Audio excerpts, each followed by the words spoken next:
औज़ुबिल्लाहिमिनश्शैतानिर्रजीम बिस्मिल्लाहिर्रहमानिर्रहीम। जमात सोम इस्लामियात में आप सबको खुशामदीद कहते हैं। बाब शिशम हिदायत के सरचश्मे और मुशाहिरे इस्लाम में सबक नंबर 2 हज़रत नूह अलैहिस्सलाम हमने पढ़ा। आपने देखा कि हज़रत नूह अलैहिस्सलाम की कौम पर उनके कुफ्र, उनके शिरक, उनके तकब्बुर की वजह से जो अज़ाब आया वो कितना खौफनाक था।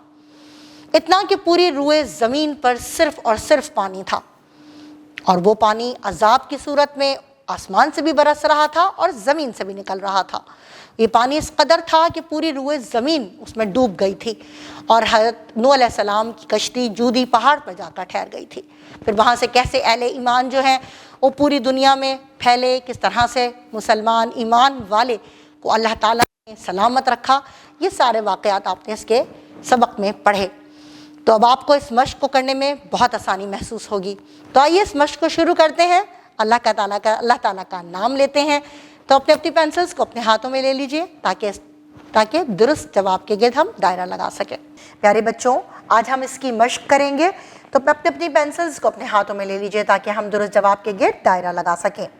पहला है, हज़रत नूह अलैहिस्सलाम की कौम आबाद थी इराक में। नंबर 2, अल्लाह ताला ने हज़रत नूह अलैहिस्सलाम को बनाने का हुक्म दिया कश्ती। नंबर 3, हज़रत नूह अलैहिस्सलाम की कश्ती ठहर गई जूदी पहाड़ पर। नंबर 4, हज़रत नूह अलैहिस्सलाम की सख्त मेहनत और कोशिश के बाद ईमान लाए चंद खुश नसीब। अब आते हैं सवाल नंबर 2, जिसमें दिए हुए सवालात के हम मुख्तसर जवाब लिखेंगे। तो पहला है, हज़रत नूह अलैहिस्सलाम की कौम के लोगों में कौन सी बुराइयां आम हो गईं? इस सवाल का जवाब प्यारे बच्चों आपको मिलेगा सफ़ा नंबर 77 पर। पहली लाइन के आखिर में देखिएगा, पहली और दूसरी लाइन में, कि आप हज़रत नूह अलैहिस्सलाम की कौम के लोगों में बुत परस्ती, जुल्म, गुरूर और तकब्बुर जैसी बुराइयां आम हो गईं। अब आते हैं सवाल नंबर 2 की तरफ कि आप अलैहिस्सलाम ने अपने कौम के लोगों को किस बात से रोका? इसका सवाल का जवाब आपको भी सफ़ा नंबर 77 पर ही हज़रत नूह अलैहिस्सलाम की दावत के बाद जो लाइन आ रही है, पहली लाइन है, उसके अंदर मिलेगा कि हज़रत नूह अलैहिस्सलाम ने लोगों को बुराइयों से रोका और बुतों की पूजा को छोड़कर सिर्फ एक अल्लाह ताला की इबादत करने का हुक्म दिया। यहाँ तक जो है वो आप इसका जवाब लिखेंगे। फिर आता है सवाल नंबर 3 कि हज़रत नूह अलैहिस्सलाम ने कितना अरसा तबलीग की? इस सवाल का जवाब भी सफ़ा नंबर 77 पर जो आपने जो सेकंड पैराग्राफ है उसकी दूसरी लाइन में ही मौजूद है कि हज़रत नूह अलैहिस्सलाम तकरीबन 950 साल यानी कि 950 साल तक लोगों को अल्लाह ताला की तरफ बुलाते रहे। या आप इसको इस तरह भी लिख सकते हैं कि हज़रत नूह अलैहिस्सलाम ने 950 साल तक।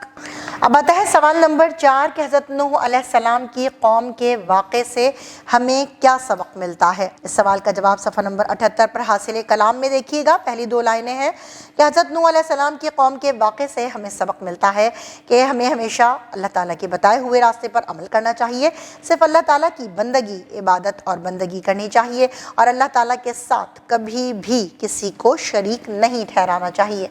यहाँ तक इस सवाल का जवाब है।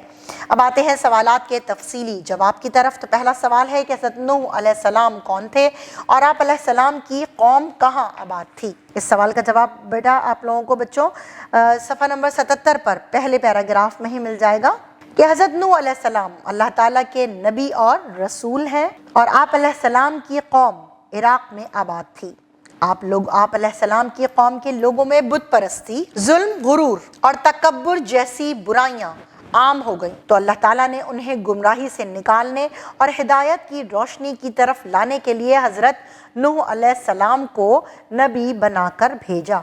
हज़रत नूह अलैहिस्सलाम ने लोगों को बुराइयों से रोका, बुतों की पूजा को छोड़कर सिर्फ अल्लाह की इबादत करने का हुक्म दिया और तकरीबन 950 साल तक लोगों को अल्लाह ताला की तरफ बुलाते रहे और बहुत ज़्यादा मेहनत के बावजूद सिर्फ चंद खुश नसीब ही आप अलैहिस्सलाम पर ईमान लाए।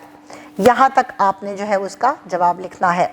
अब आता है सवाल नंबर 2 कि हज़रत नूह अलैहिस्सलाम की कौम पर अजाब किस शक्ल में आया? तफसीलन तहरीर करें। इस सवाल नंबर 2 का जवाब मैं कुछ थोड़ा सा अपने अल्फाज में भी आपको बताती चलूँ, जो आपने शुरू कैसे करना है कि हज़रत नूह अलैहिस्सलाम की कौम पर अजाब सैलाब यानी कि पानी की शक्ल में आया। جب عذاب کا وقت آیا تو آپ علیہ السلام کو اللہ تعالیٰ نے کشتی جو آپ علیہ السلام نے اللہ تعالیٰ کے حکم سے بنائی تھی اس میں سوار ہونے کا حکم دیا۔ جب سب سوار ہو گئے تو اللہ تعالیٰ کے حکم سے زمین سے پانی نکلنا اور آسمان سے بارش برسنا شروع ہو گئی۔ حضرت نوح علیہ السلام کی کشتی پانی پر تیرنے لگی۔ کئی دن تک بارش برستی رہی۔ اللہ تعالیٰ کی نافرمانی کرنے والے اس سیلاب میں ڈوب گئے۔ صرف وہی لوگ محفوظ رہے جو حضرت نوح علیہ السلام کی کشتی پر سوار تھے۔ اللہ تعالیٰ نے نافرمان لوگوں کو پانی میں غرق کرنے کے بعد زمین سے پانی خشک کر دیا اور آخرکار حضرت نوح علیہ السلام کی کشتی جودی پہاڑ پر ٹھہر گئی۔ کشتی میں بچ جانے والے لوگوں نے اللہ تعالیٰ کا شکر ادا کیا اور وہ کشتی سے نیچے آ گئے۔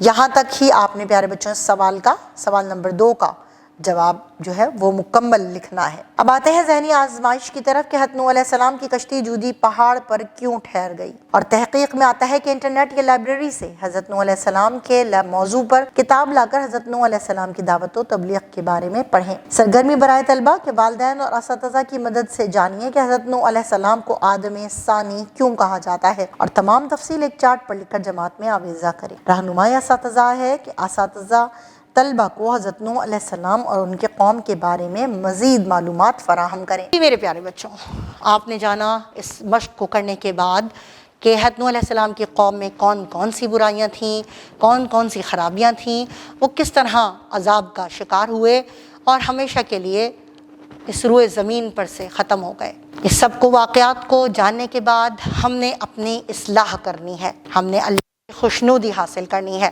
تو ان واقعات کو اپنی عملی زندگی میں نافذ کیجئے کہ ہم ان کو پڑھتے رہیں اور اپنے چھوٹے بہن بھائیوں کو بھی اس کے بارے میں بتاتے رہیں۔